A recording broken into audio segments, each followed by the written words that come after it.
very pleased to welcome Larry Newell from MasterCard. Larry is Vice President of Enterprise Security Solutions. He joined MasterCard in 2013. He is from the US. He has over 25 years of experience in the IT, telecoms, and professional services industries. In his current role, he's responsible for developing and managing the payment card industry PCI Data Security Standard, the DSS, providing PCI-related training and acting as a general security and compliance advocate. Please join me in welcoming Larry to the stage. Well, he'll be just in front of the stage in giving us a great presentation on data breaches. Thank you.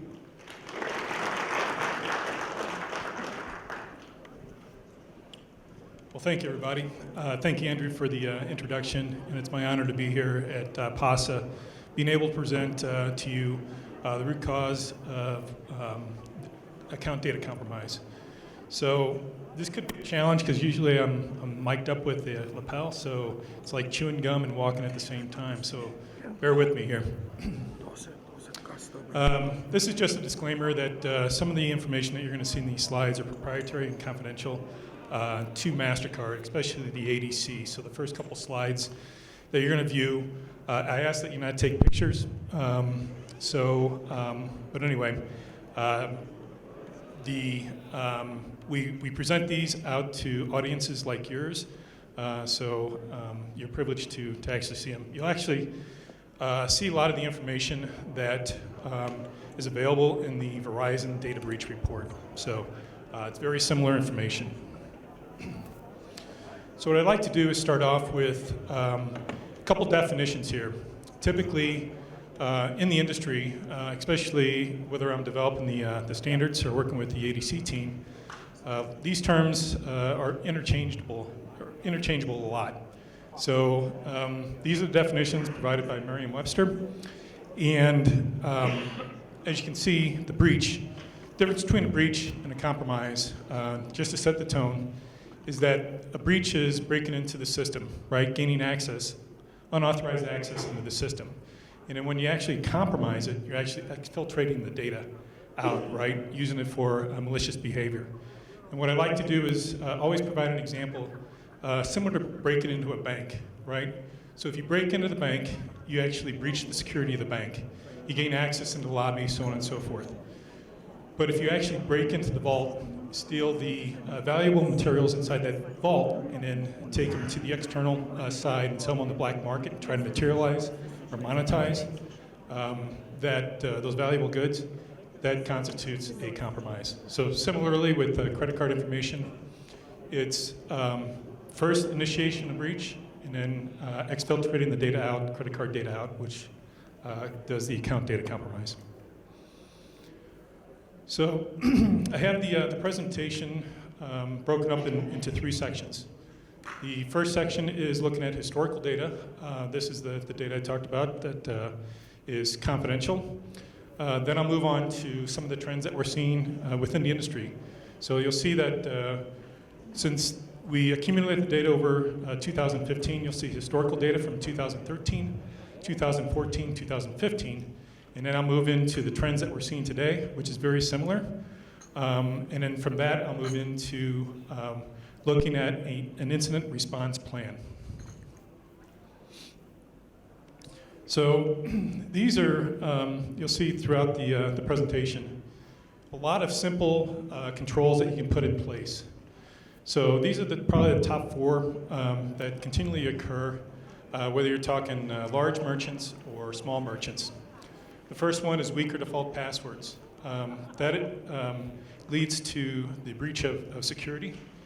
And typically what we see is, especially in the small merchant business community, is that the small mom and pop stores will basically be provided a firewall, install that firewall into their environment, and never change the default passwords, because as Andrew indicated, I developed the PCI DSS standards, and the first requirement is to have a firewall in place, right?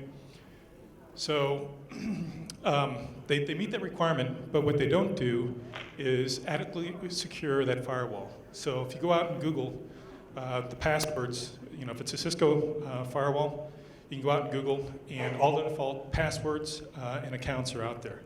So that is low-hanging fruit for the hackers. As we move left to right across the top, lack of employee education. So you'll see that a lot of it is through social engineering, email phishing, sending a bad link that actually places malware internally on the systems. There was one of the examples was the Target breach. Does anybody know who the third-party service provider was on that Target breach? Okay. It's reported that it was a HVAC that had access into Target's corporate network, right? But it was a malicious phishing email that was actually driven on the HVAC system that then allowed the hackers to pivot off the HVAC system and then get into the corporate network and then later on make their way down to where the cardholder data environment was. So lack of employee education when it comes just general security practices, but also making sure that the curiosity does not get the best of you, right? Security deficiencies introduced by third parties, the example I just gave. So one is know who your service providers are. The other one that we're seeing, the trend, is on third-party service providers that may come in and install POS equipment, either leaving the door open on remote access or going back to the weaker default passwords. And then down on the bottom, lately what we're seeing is with requirement 10, we have logging and monitoring. So it's not only not having the proper controls in place to create the alerts, but it's also responding to those alerts by the IT personnel. So here's some of the statistics, and as I indicated, we go from 2013, 2014, 2015. As you look, I'll draw your attention to 2015. If you look over 35, 9, and 7 constitute, here I am doing public math, but it's about 50% of all the account data compromise cases. And what we're seeing is, or what we saw in 2015, is that it mainly affected restaurants, fast foods, and hotel chains. I'm going to jump ahead of myself here a little bit. The reason for that is there's a cookie-cutter approach to the infrastructure, right? So as you run the business, the way you gain economies of scale through large environments is basically you configure that infrastructure all the same way, right? So if you're able to compromise one location, then potentially, if the different locations follow the same configuration standard, you may change a couple characters here and there. Then they're able to actually compromise the one and then try to do a brute force attack, which basically they run a dictionary against the servers that they find vulnerabilities on through scanning and launch the attack that way. So there was actually a case down here in South Africa about 3 years ago that hit the quick service restaurant industry. And that's basically the scenario that they were able to hop from one franchise to another. So as I indicated, what we try to do from a preventative viewpoint is look at what's occurring in the industry and then modify the PCI DSS standards. So this is what led us to creating some of the new standards with version 3.0 or 3.1. And as you see over on the right-hand side, again, I could go through that, but pretty much limited on time today to get necessarily into the weeds. Remote access without two-factor authentication. Two-factor or multi-factor authentication is something that you have, something that you know, or something that you are, right? So it's a password plus a token, or a password plus a biometric. If you listen to Nancy O'Malley's presentation earlier in the large conference room out there, a lot of focus is being placed on biometrics these days, but the token still serves the same purpose, right? So it's just not you would not necessarily be able to use a username and password to get in the system, but you also have to have that other factor of authentication. We enhanced that by saying multi-factor rather than two-factor authentication because we got some pushback saying, well, what if I want to do, more than two factors? They thought that the community thought that they were being controlled by not allowing more than two factors. So the other thing was the web applications, which is the red 49%. So there's still a lot of vulnerabilities that exist in web applications. And so what we try to do is enhance requirement 6, which is the internal development of systems. And then as we move down, storage of sensitive data. So if you look at it, you're not allowed to store sensitive authentication data after authorization. And then also, we looked at enhancing the firewalls as well. Again, so what we did is rather than just looking at it from a broad brush, we tried to break it down with card present, card not present. So when you look at the brick and mortar, you have insecure firewalls, which is the example I gave earlier with the small mom and pops, just taking it out of the box and plugging it in. Insecure remote access, so not only from a system administrator viewpoint, but also from your value-added resellers. They may come out and install the POS equipment. Weak passwords already covered, and then same thing with phishing emails. E-commerce merchants. Improper system configuration was 46%. Cross-site scripting on web servers was minimal, 1%, which is good. And then insufficient patching as well. So maintaining those systems and making sure that you address the vulnerabilities.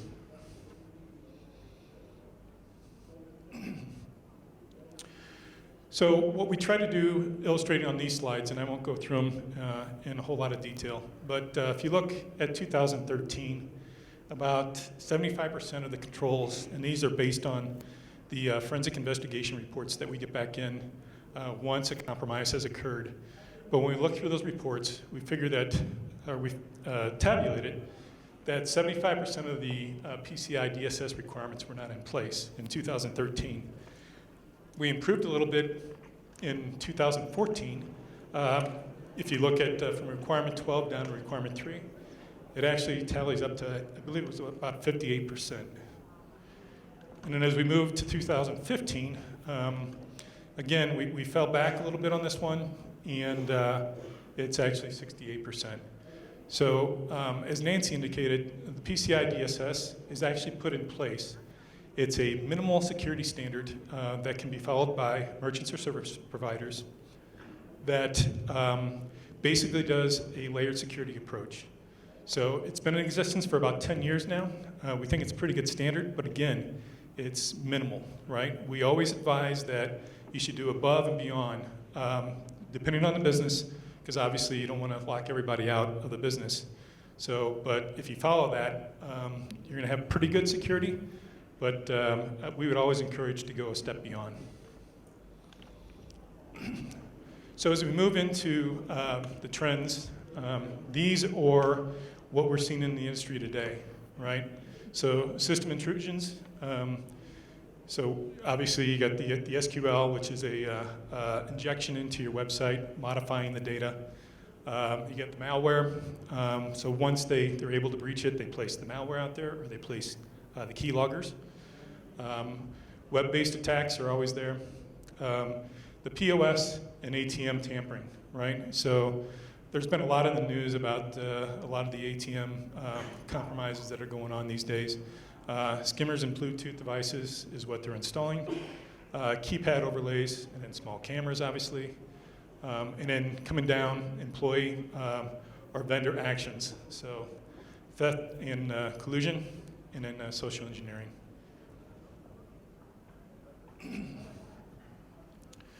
Small brick and mortar merchants. So I referred earlier to the cookie cutter locations. So basically what may work in one location, people try to replicate that out, but you have to be careful to make sure that the minimal security standards are followed.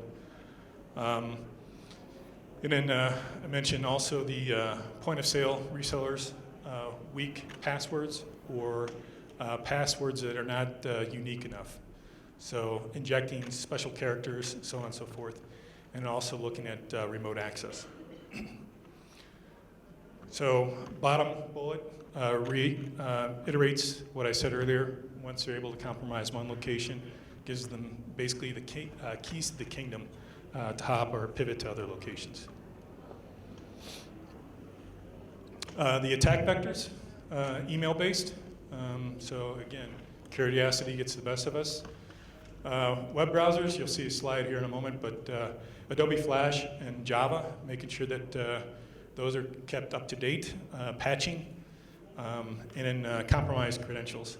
So gaining remote access to network by utilizing unauthorized username and passwords.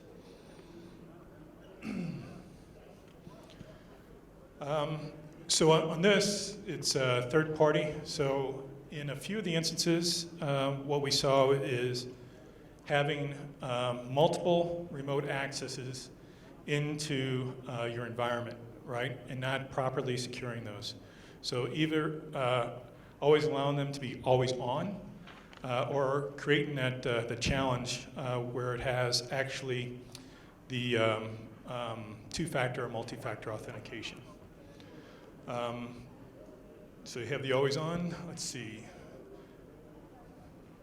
Properly logged and monitored, I talked about that already. Lack of firewall, so a lot of repetitive information, but again, the point here is that nothing is really changing, but it's the simple controls that people are not applying to protect their cardholder data environments. Social engineering. Can't remember, I was at a conference, and they actually had a YouTube video on the top one there. Basically, to describe it to you, what they had is they had certain individuals and they had an interrogator. And his job, the interrogator's job, was to find out as much information or reveal as much information about the subject that they were interviewing. And what they found out is this particular individual, and it probably happens to a lot of us, is that you use the social media to keep up, update with your friends or through LinkedIn, and sometimes you disclose too much information about yourselves. So what they're doing is they're looking at the social media and then using that for social engineering attacks as well. You probably heard of some of the emails that may come in from either a CEO or CFO saying, please wire me money here, or trying to get to pay on an accounts payable account by looking or achieving the identity of the CFO, right? So it looks authenticated, that people are actually responding to it. There's been a few instances about that. But again, it's one of those avenues that allows a vulnerability within your environment that people can actually use to gain attacks. And then point of entry, I already talked about patching is probably one of the biggest and one of the easiest. Obviously, as you get into more complex environments, it can be a challenge. There's no doubt about it. As Andrew indicated, my background was in IT for a very large telecommunications company back over in the U.S. And you have to look at the cost benefit of actually installing or updating the patches, right? You have to look at the impact, which leads to risk, right? So sometimes politics will play a role in it as well. But it's one thing to definitely keep in mind when you look at where the compromises are occurring. I thought about removing this slide because typically within our slide decks, we don't like to necessarily point out any particular vendors, right? But I think it's important, not only this particular vendor, this, by the way, is for e-commerce services. There's a lot of vulnerabilities that exist, not only with this vendor, but there's another one called LogMeIn that we're seeing a lot of remote access. So there's certain modules that you can purchase to mitigate the risk of either compromises occurring with Magento or the LogMeIn software. You have to do due diligence around or due care when you select those products, and you have to ask the appropriate questions to make sure that it's providing you the security benefit that you want. So I won't go into a whole lot of detail, but I would say within the office, anytime we hear of an account data compromise that occurs on e-commerce, we pretty well know that it's probably tied with Magento. Same thing with remote access, the earlier vendor that I mentioned. So, security incidents. How do we, this is all about prevention and being prepared, right? Hopefully, you won't be confronted with an account data compromise, actually a breach initially, but then also looking at the account data compromise. So what I like to do is walk you through first the definition, and then from the definition we'll look at what MasterCard rules require, and then we'll also take a quick look at what should be some of the content or what should be some of the actions that you should take if you suspect either a breach or account data compromise. So this is pretty much a generic definition, right? Often referred to as a security event, and an occurrence considered by the organization to have potential security impacts to a system or its environment. So part of my past career, what I did is business continuity and disaster recovery. So this plays well with that.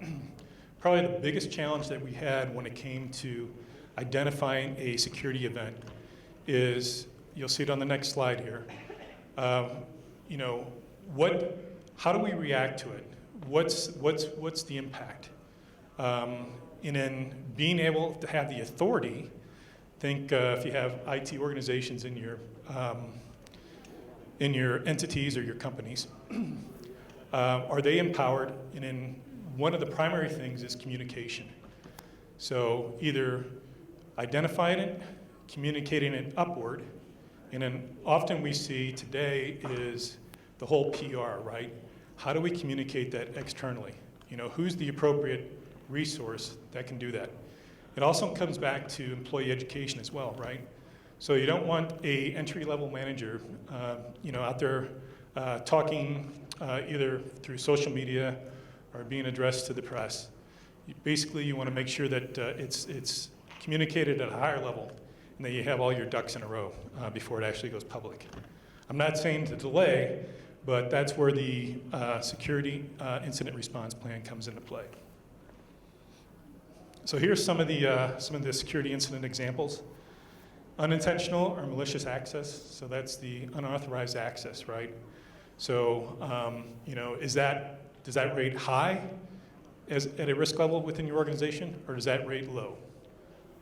Individual error, that could be, I'm sure we're all guilty of it at some point within our career.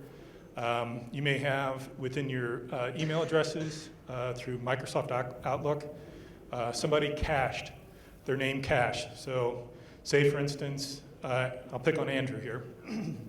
So there's an Andrew Henwood and an Andrew Bontoff that actually are within Forgenix.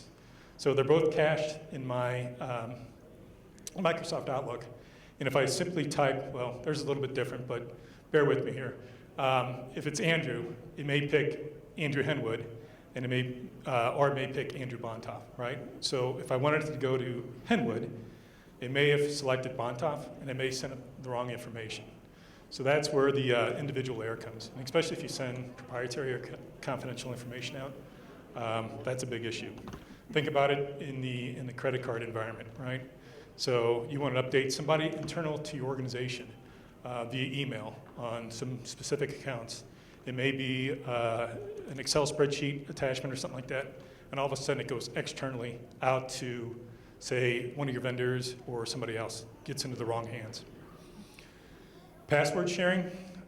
So again, that's one of the things that we do attempt to address in the PCI DSS, is to have an individual account to an individual user rather than having group accounts. So that's a big no-no, especially if you have a malicious insider that you're sharing account information with, They may use that on behalf of you and may exfiltrate that data.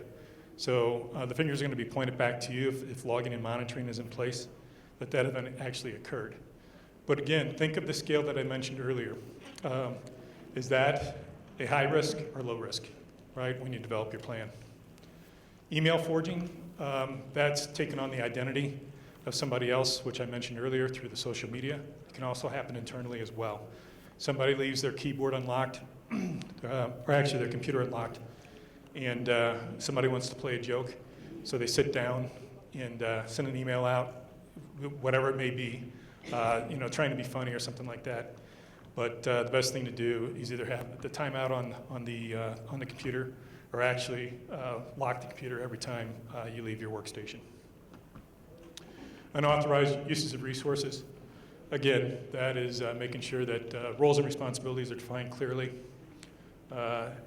Data compromise, that is where I started the presentation. It's actually exfiltrating the data out. And then also knowing when you put it into the ADC, either glossary or terms of definition, it's how many accounts do you think actually have been exfiltrated out, right? So today, MasterCard, the rules are 30,000 accounts or more is when we actually start to take action and assessment. So it's looking at that and figuring out what the impact is.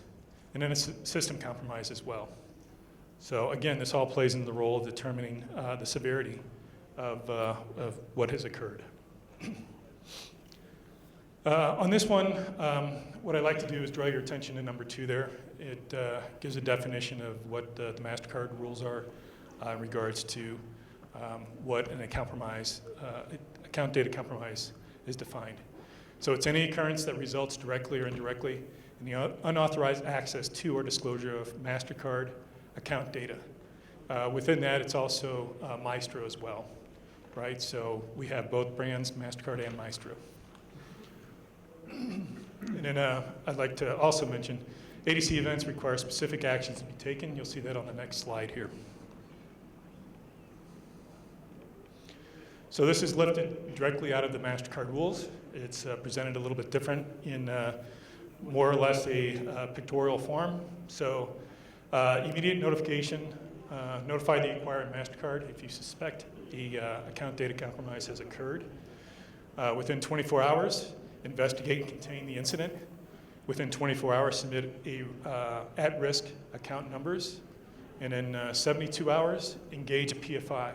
So that's companies like Andrews. So it's a PCI forensic investigator as deemed necessary by MasterCard.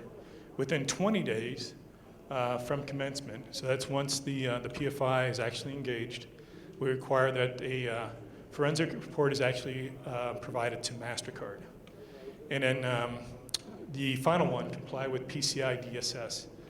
That one entails if within MasterCard, if an account data compromise occurs, you're automatically bumped up to what's called a level 1 merchant. And through that level 1 merchant, we require an on-site assessment, PCI DSS assessment of that environment. So what we want to do is try to ensure that the PCI DSS standards are actually in place. But one of the caveats that I will say with this is that it seems like a pretty aggressive schedule there, right? If you look at 24 hours, 72 hours, 20 days.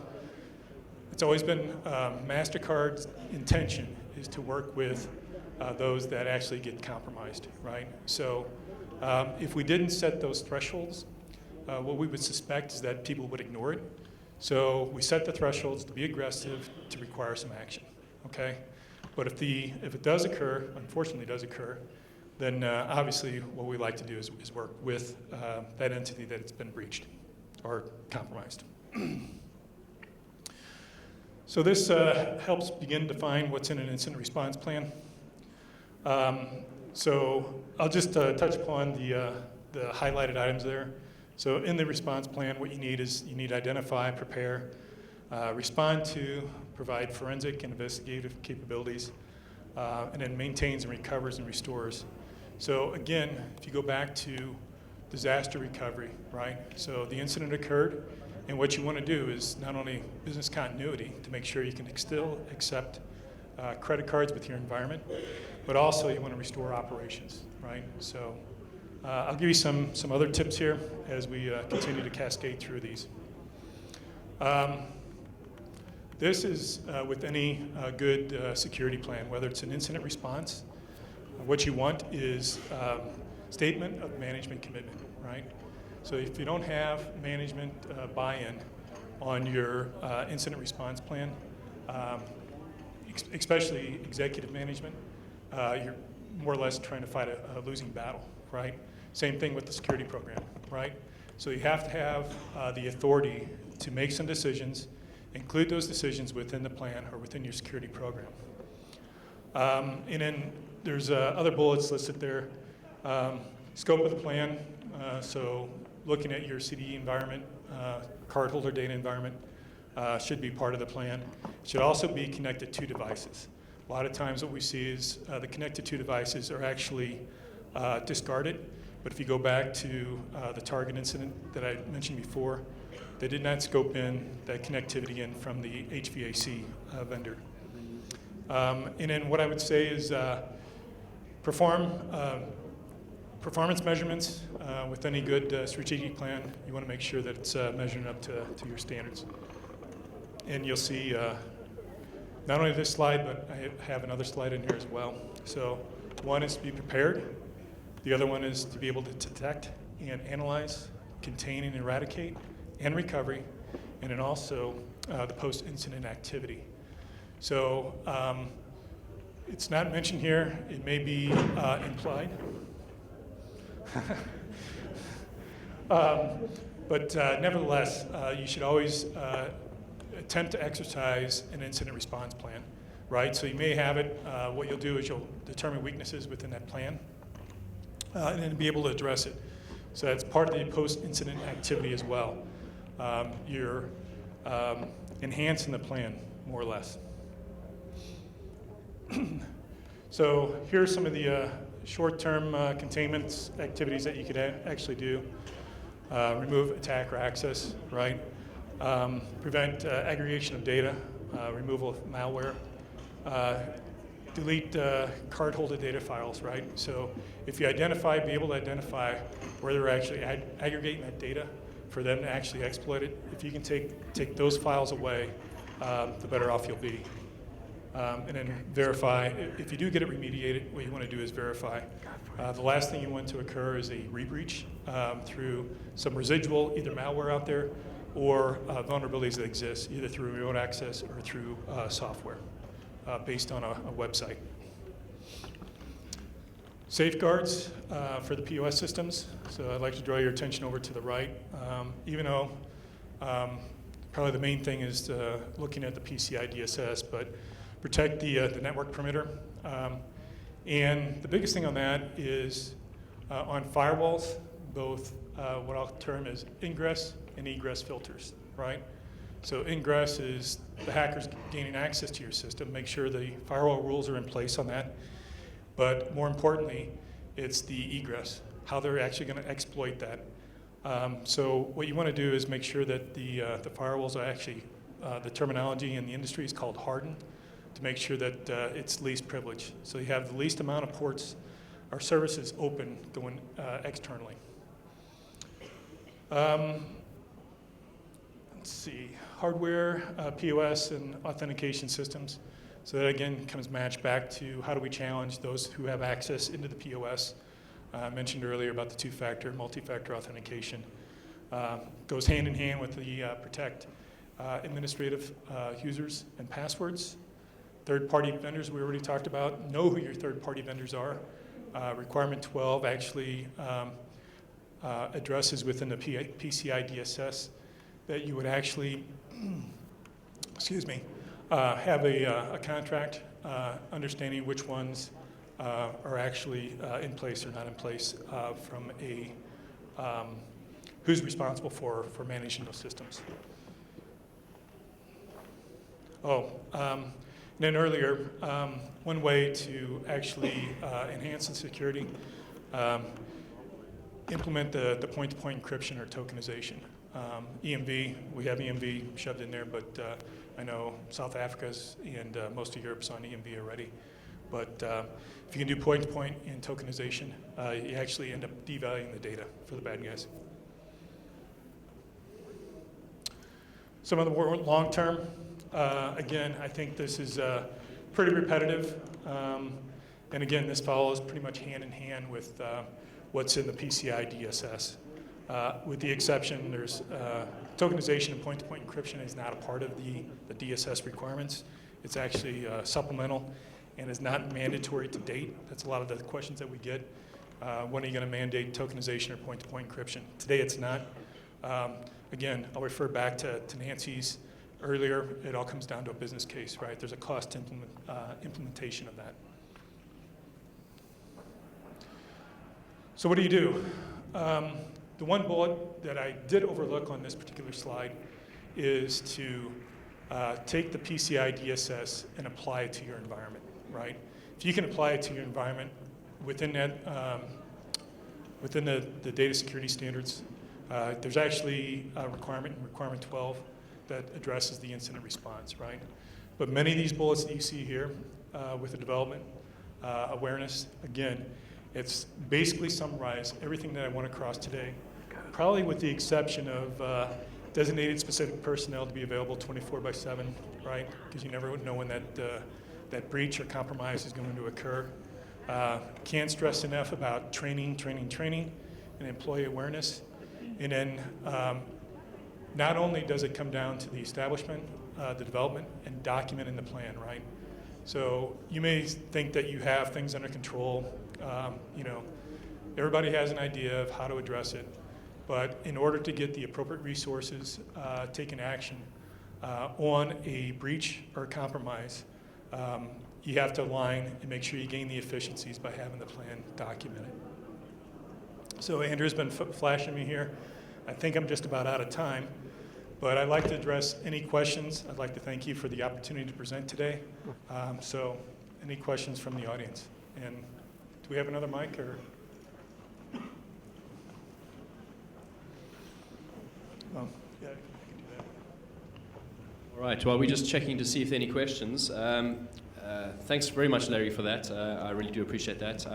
Just one of the other things, us as Forgenix, we are a PCI forensic investigator, as Larry mentioned, but one of the other things we also do is translation services from American to the Queen's English. So I'm just going to quickly clarify a couple of things here. So HVAC, for those of you who are wondering, the big target breach, the way the hackers got in, they got in through the heating and ventilation systems. So they had a third party managing the heating and ventilation who were remote accessing into the environment, and that's how the hackers broke in. That's what HVAC is. And the other thing, a terminology which we don't use all that often here, QSR, merchants, quick service restaurants is really what the acronym stands for. Those in our world are known as integrated merchants. So in our South African context, integrated merchants is those small guys which are seeing a lot of issues. So that's the translation services done. Any questions out there for you guys? Someone must have a question. Here we go. Hi. So the security incidents program, do you suggest that all merchants should do it from day one? Yes. Yeah. So it should be part of like their makeup? Right. So if you follow the PCI DSS standard, under requirement 12, you'll actually see, I believe there's two top-level requirements, and there's probably a few sub-level requirements as well. But it does require that you have an incident response plan documented. Now, as I illustrated in those slides that went through the PCI DSS standards, the bar graphs, a lot of times what we see is the requirements, they're absent of the requirements, right? Which then obviously leads to the compromise. So, but yeah, it's almost like an insurance policy. You know, being able to remediate as quickly as possible. So, and I don't know if you're going to address, I don't know if it's today or maybe on Wednesday, but there's certain steps. Obviously, you don't want to try to reinitialize your systems in the incident response plan.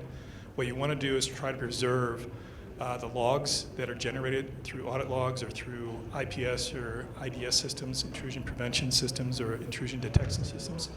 so that when Andrew's team or others like him come in, they actually have fingerprints of where the hackers went through the systems, right? And that allows you to mitigate the risk or remediate the risk, either removing the malware from the system or removing the remote access or the vulnerabilities that they exploited.